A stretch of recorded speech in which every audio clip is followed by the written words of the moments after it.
Can you imagine breaking free from a maximum security prison that was designed to be escape-proof?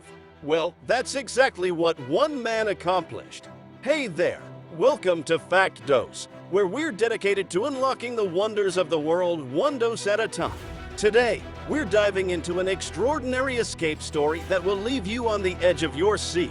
It's a tale of ingenuity and determination that proves the human spirit can overcome the impossible. So, without further ado, let's get into the incredible story of how one man outsmarted the inescapable maze prison. On September 25, 1983, it was just your regular Sunday morning over in H Block 7. This block was jam-packed with provisional IRA prisoners, and only the essential workers, like the kitchen and block orderlies, had to put in some elbow grease. The rest of the 125 prisoners were chilling out, doing their thing during association time. There were 24 staff members on the clock that day. 16 of them were like the eagle-eyed referees of each wing, making sure the prisoners played by the rules. The other 6 officers were posted at key spots in and around the circle, which is right in the middle of the H shape, keeping a close watch on everyone's moves. 2 top dogs were in charge, one of them even stepping up to the higher principal prison officer rank to keep things in check. Those prison officers didn't have any guns on them while they were doing their job. All they could carry was a plain old baton, like a stick. Now, here's the twist. Most of the officers on duty that day were the usual H7 crew, but there was this one guy who hadn't been in H7 for months. And let me tell you, he was pretty freaked out by what he saw. Some big-shot IRA prisoners were doing odd jobs and hanging around the circle. That raised some serious alarms for him. When this guy voiced his worries to a buddy, his pal dropped a bombshell. This was the new normal, a whole different ballgame. The staff and prisoners were like chums, even on a first-name basis. But at 2:30 p.m., the staff was still at full throttle, and there was a hospital officer in the medical room. Just after 2:30 p.m., 5 of the block orderlies waltzed into the circle like they owned the place, pretending they were doing their usual gig. These weren't your run-of-the-mill prisoners, though. No, these were heavyweights in the provisional IRA.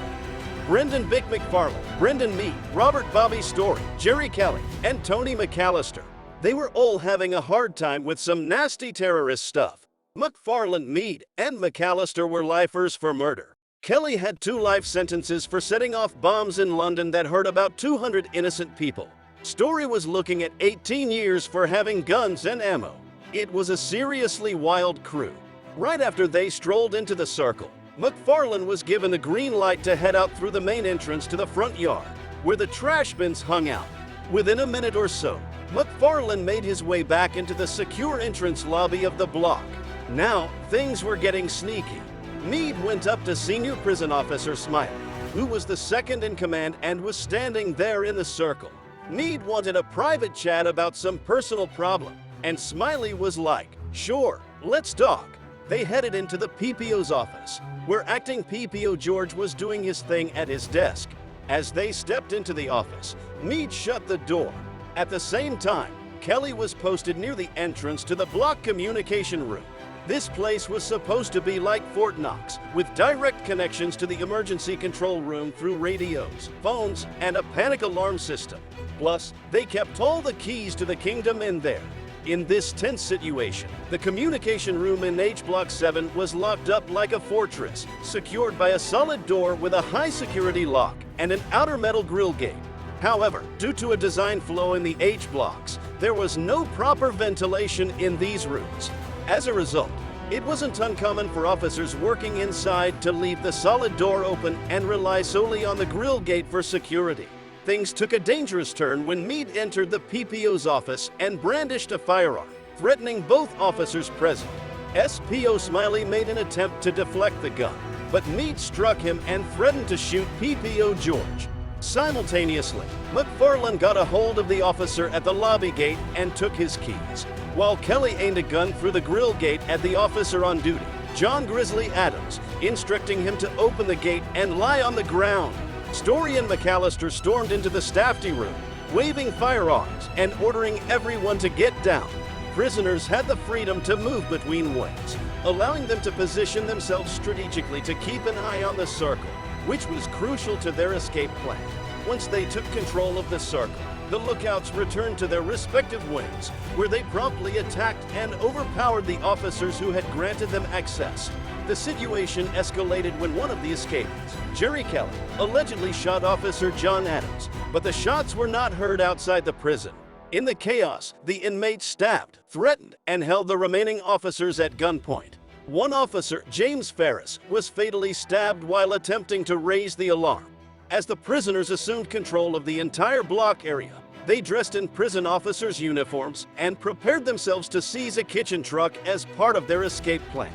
They reached the prison's main gate, where they took the gate staff hostage, admitting other officers returning from meal breaks. During the tumult, some escapees were recaptured in the water near the prison, while others were arrested in various locations. Over time, extradition attempts and legal proceedings unfolded with mixed results, and the escapees remained subject to prosecution if they ever returned to the UK. The Maze prison escape of 1983 left numerous prison officers traumatized and physically injured, with some suffering long-term psychological consequences.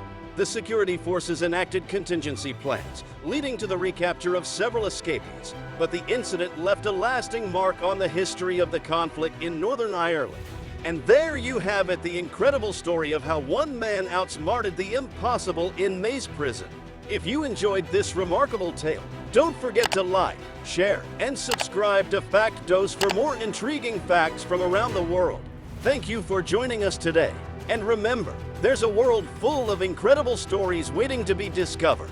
Until next time, this is Fact Dose, signing off.